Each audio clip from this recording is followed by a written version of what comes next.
This is a recording for section 11.4, Fundamentals of Probability. We've all heard the word probability and know that it means chance. We might say that the probability that it rains today is 50%. We use this notation P of probability that it rains, right, is P, and then we put rains in parentheses, which is read probability it rains. We could also say that the probability that it rains is 1/2 or 0.5. Oftentimes probability is given as a decimal between 0 and 1, which is of course equivalent to percentages of 0 to 100%. So we might say the probability it rains is 75%, or we might say that as 3/4. So probability is, we can think of it in many cases as how many out of how many. So the first, some definitions here. The sample space is a set of all possible outcomes of an experiment and is denoted by a capital S for sample space. An event, denoted by a capital E, is any subset of a sample space.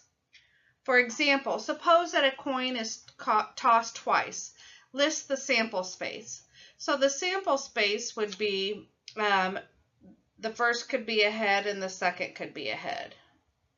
The first could be a head and the second could be a tail. The first could be a tail and the second could be a head. Or the first could be a tail and the second could be a tail.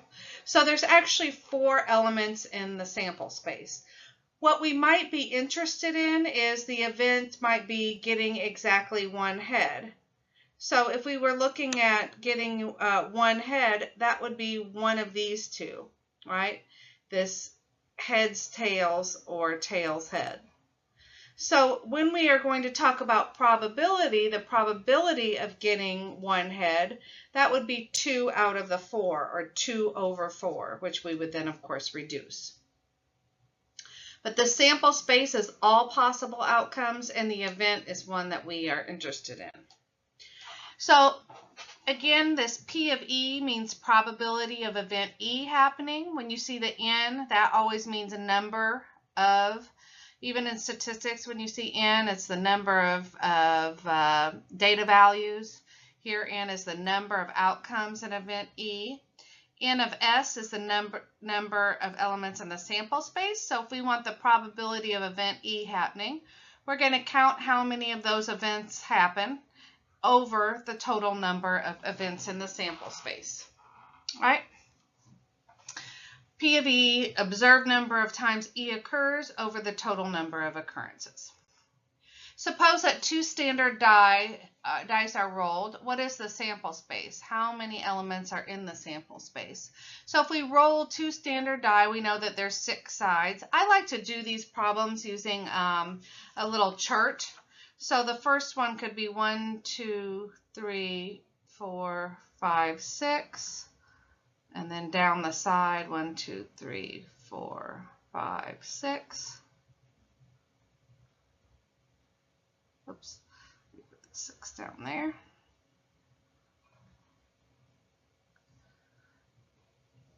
All right, so our possible outcomes are, all right, so we would just put them together. Both of them could be 1. The first could be 1 and the second a 2.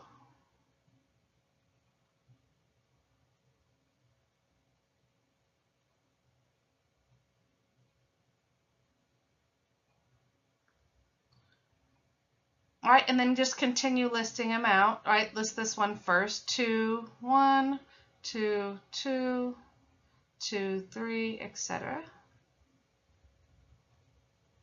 Oops.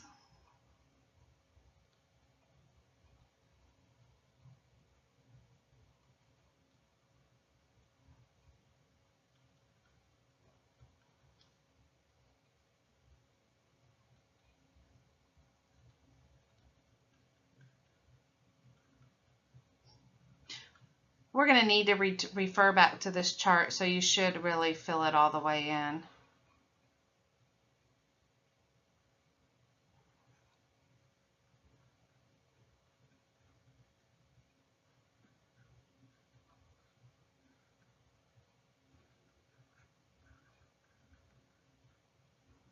I definitely think it's easier to use a chart there to write out all the sample space. How many elements are there in the sample space? Well, you can see that it's 6 across and 6 down, right? A total of 36 possibilities. So the number of elements in the sample space is 36. And these are, it says, what is the sample space? All of these are the sample space. All possible outcomes. And of course, there are 36. So we are going to have to refer back to this one when we, to answer the questions on the next slide. I'm going to look at it on my paper so I can, because I can't go backwards once I'm there. The first question on the next slide you'll see in your notes. It says, use your chart on the last slide to find the probability. Give answers as reduced fractions and then round to the nearest hundredth. So it says, what is the first one is the probability that both are 6s. So for part 1, it's going to be part A will be 1 out of 36. The probability they're both are 6s is one item out of the total of 36. Part B says probability doubles are rolled. All right, so doubles are 6, 6, 5, 5, 4, 4, 3, 3, 2, 2, and 1, 1. So that's 6 out of 36, which we will reduce. So just keep that in mind when I turn to the next slide, that we get 6 out of 36. And then part C says, find the probability that the sum of the dice is 4. Well, if the sum of the dice is 4, that's 3 and 1, 2 and 2, or 1 and 3. Right? And if you look along these diagonals, like these are all summed to 9, these all sum to 8, right? These are the ones that all sum to 4. So that's 3 out of 36 for part C, and then we will reduce it. Okay. So probability of both are 6s was 1 out of 36, and of course that's reduced, but it also tells us to round to the nearest hundredth after that. So if you hit 1 divided by 36, again, you have to use the divided by sign. 1 divided by 36 is to the nearest hundredth. 1 divided by 36 is 0.027.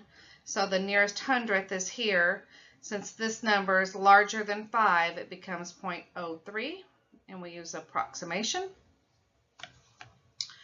The sum of the dice, or probability of doubles are rolled, that was along the diagonal. That was 6 out of 36, which of course we would have to reduce.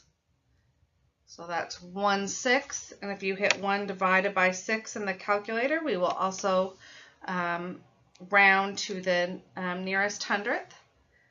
If you do that, it's 0.1666, so that will round to 0.17. And part C was probability the sum of the dice is 4, which was 3 out of 36, and you can see that 3 is going to go into both of those, so that's 1/12.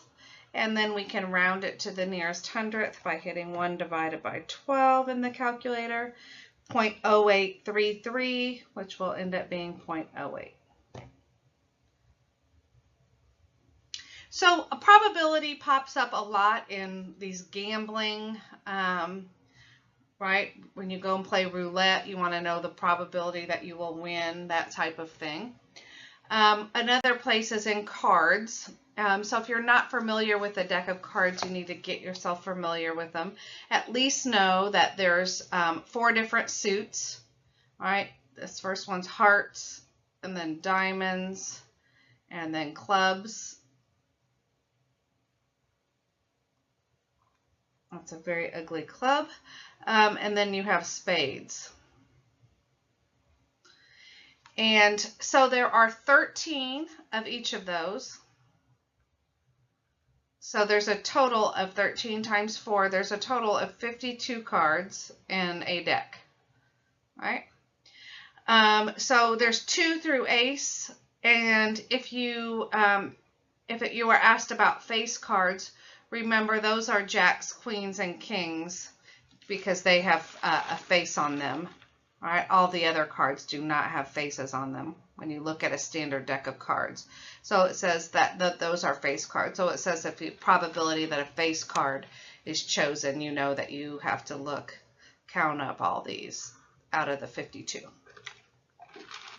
Okay, and notice that there's 4 2s, 4 3s, 4 kings, etc. You are dealt one card from a standard 52 card deck. Find the probability as reduced fractions of being dealt a king. Well, if you're not that familiar with it, you can continue to look back at the chart on the last slide, but you're eventually going to have to get very familiar with it. There are 4 kings out of the 52, and of course those are both even, so you know that you can at least cut them in half. We are going to have to give our answers as reduced fractions. Well, that's 2 out of 26, and that can be reduced even further to be 1/13.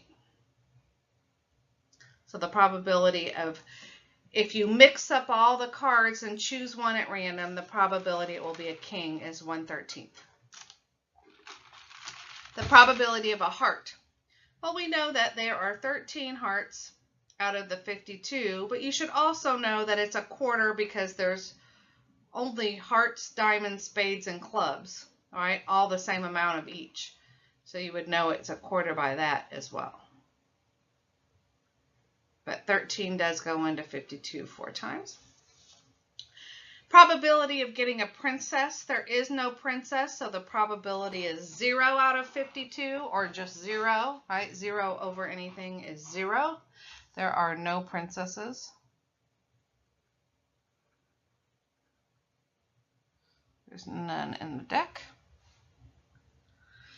Any card but a 10. So it's easier to probably just take your 52 cards and subtract the number of 10s rather than add up all the numbers that are not 10s. There are 4 10s in the deck, so there's 48 that are not 10s. So you want to reduce that.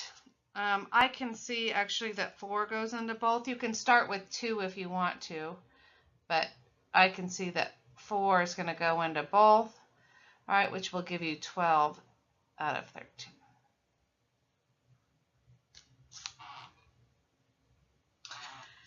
And part E is the probability of a face card in the 52.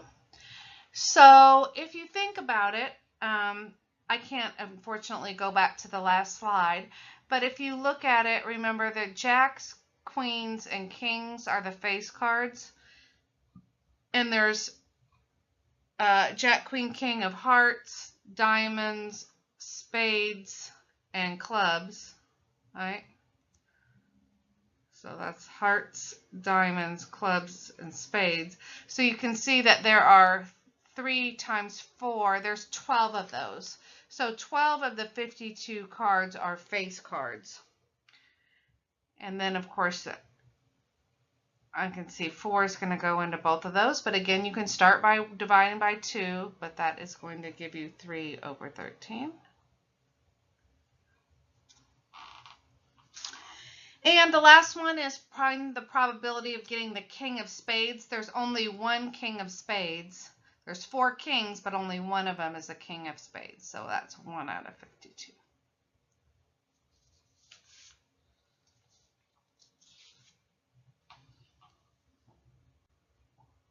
Suppose a couple has 3 children, assuming that a boy and girl babies are equally likely.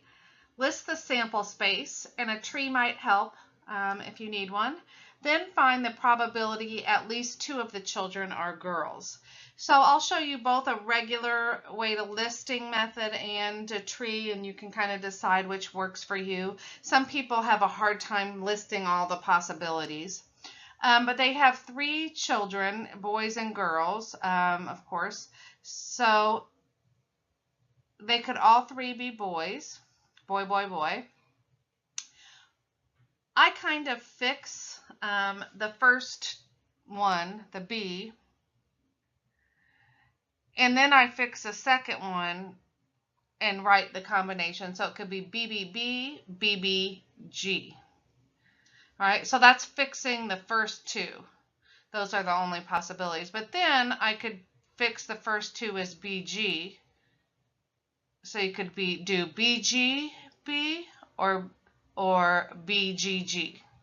All right, so you've kind of fixed these two just like we did when we were finding circuits.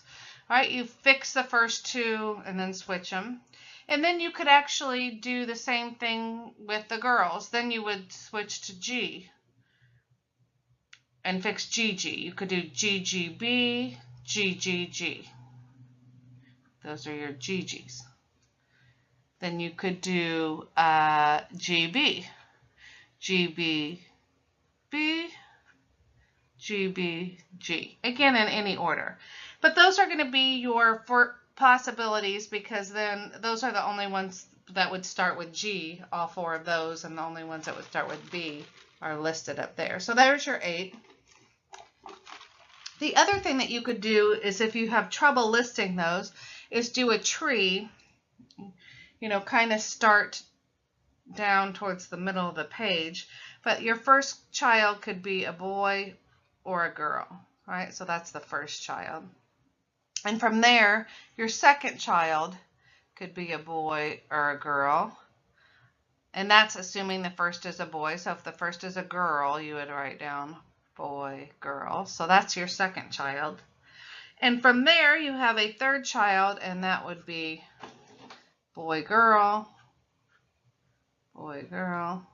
off of each leaf, right? Boy, girl, boy, girl. And then you would just list, when you were listing all possible outcomes, all right, you would just go along the edges, boy, boy, boy, and list that one. Boy, boy, girl, and list that one. Boy, girl, boy, boy, girl, girl. You can see that you'll get the same 8 that we have over here. This is OR. Girl, boy, boy. Girl, boy, girl. Girl, girl, boy. Girl, girl, girl. So you will get the 8 either way, whichever method you prefer. This is something that would also be like heads and tails, right? The things that have a 50% chance of happening. Flipping a coin, a head or a tail, having a boy or a girl, right? That type of thing. So then we want to find the probability at least 2 girls. All right, so we want to go through, and we know that the total number of possible outcomes, the total number in the sample space is 8. We want the at least 2 girls. So then we go through and of our 8, put a star by the ones that have at least 2 G's. At least 2 G's means could be 3 G's too. At least 2 girls means 4 girls as well. So I look through and I count the ones that have at least 2 G's, and that's actually 4 of the 8, which of course we would not enter in as MyLabs Plus. We would reduce that to 1/2. Divide top and bottom by 4.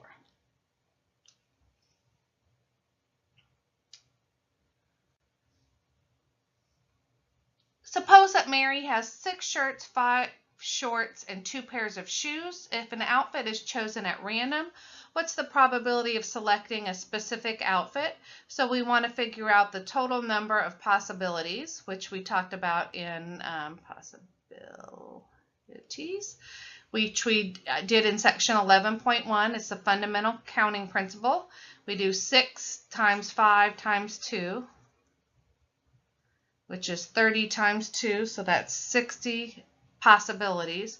And we want the probability of selecting a specific outfit, so that would be 1 specific outfit out of the 60. So that is going to be the end of the first recording for section 11.4.